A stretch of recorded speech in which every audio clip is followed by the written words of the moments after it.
Hi పిల్లలు, అందరూ ఎలా ఉన్నారు? బాగున్నారా? నేను కూడా బాగున్నా. ఈరోజు ఒక మంచి కథ చెప్తాను, వినండి మరి. అనగనగా ఒక గ్రామంలో ఒక పెద్ద చెట్టు చాలా ఏళ్ళ తరబడి ఉంటుందంట. ఎంత పెద్ద అంటే చాలా వెడల్పుగా, చాలా వేర్లతో నిండి, చాలా అంటే ఒకదానికి చుట్టూ ఒక అరుగులాగా పాతకాలం ఉంటుంది కదా, అలాంటి ఒక చెట్టు ఉందంట. ఆ చెట్టుకి ఏం ఆలోచన వచ్చిందంటే, దాంట్లో వాటికి అవి ఏం చేస్తున్నాయంటే వేర్లు, ఆకులు, ఆ చెట్టు ఇవన్నీ వేటికి వాటే పోటీ పడుతున్నాయంటే, నేను గొప్ప కాబట్టి ఇంతకాలం ఉన్నారు అనేసి వాటికి పోటీ వచ్చిందనమాట. ఆ చెట్టు అన్నీ విని ఒకటి అంటుంది, సరే మీలో ఎవరు గొప్పనో నేను చెప్తాను, మీరు గొడవ పడకండి, కొద్దిగా నాకు టైం ఇవ్వండి అని అడుగుతుందన్నమాట. సరే అన్నట్టు అన్నీ సైలెంట్గా ఉంటాయి. సరే ఇంక చెట్టు కదా, ఒక్కొక్కరు వస్తారు కదా, వాళ్ళని అడిగి తెలుసుకుందాం అనేసి చెట్టు ఆలోచన చేస్తూ ఉంటుంది. ఇంతలో ఒక ముసలాయన వస్తాడనమాట. అబ్బాయి ఎండకు అలసిపోయాను అని చెప్పేసి ఆ చెట్టు నీడలో కూర్చుంటాడు.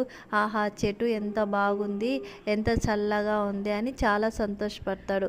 ఈ చెట్టు అడుగుతుంది, ఓ బాటసారి, నీకు నాలో ఏం నచ్చింది అని అడుగుతుందనమాట. ఇంకేముంది, ఎండలో పడి వచ్చాను కదా, నీ చెట్టు నీడ, దాని ఆకులు నాకు చాలా చల్లదనాన్ని ఇచ్చాయి అని చెప్తాడనమాట. ఓ అవునా, సరే అంటుందన్నమాట. తర్వాతకి ఇంకా 2 రోజులు ఆగినాక ఇంకొక వ్యక్తి వస్తాడనమాట.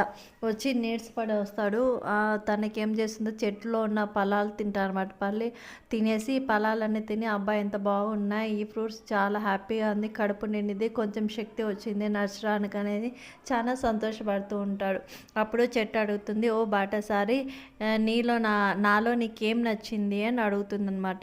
ఇంకేంటి, నువ్వు చెట్టు మంచి ఫలాలు ఇచ్చావు కదా, అవి తిని నాకు కడుపు నిండి నాకు శక్తి వచ్చింది, నాకు అవే నచ్చాయి అని చెప్తాడు. ఓ అవునా, సరే అంటాడు అనమాట.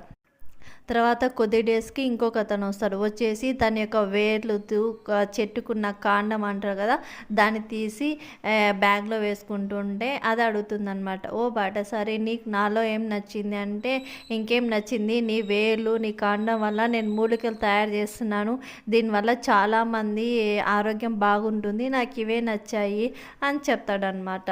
ఓ అవునా అంటాడు. ఇంకొక అతను వస్తాడు. వస్తే తనని ఇదే విధంగా అడుగుతుంది. ఓ నా బాటసారి, నీకు నాలో ఏం నచ్చింది అంటే, అదేంటి అలా అంటావు, ఆకలి ఉన్నప్పుడు ఫలాలు ఇస్తుంది, ఎండవేడిలో వచ్చినప్పుడు నాకు నీడని ఇస్తుంది, నాకు అనారోగ్యంగా ఉన్నప్పుడు నీ మూలికల ద్వారా నాకు ఆరోగ్యం కూడా వస్తుంది, మీరందరూ కలిసి మీ మొత్తం ఒక చెట్టు అంటే ఇలా ఉంటేనే బాగుంటుంది, ఎవరి గొప్ప వారిదే ఉంటుంది, ప్రత్యేకంగా ఒక్కొక్కరికి ఒక గుర్తింపు అనేది ఉండదు, మనకంటూ ఒక ప్రత్యేకత ఉంటుంది, ఎవరి గొప్ప వాళ్ళదే అని చెప్తుందనమాట. అప్పుడు అన్నీ విని, అవును నిజమే కదా, మనం వేరుగా ఉంటే ఏమి చేయలేము, మనందరం కలిస్తేనే కదా చెట్టు అంటాము అనేసి వాటికి బుద్ధి వచ్చి హ్యాపీగా ఉంటాయంట. పిల్లలు, చిన్న కథ అయినా దీంట్లో అర్థం చాలా ఉంటుంది.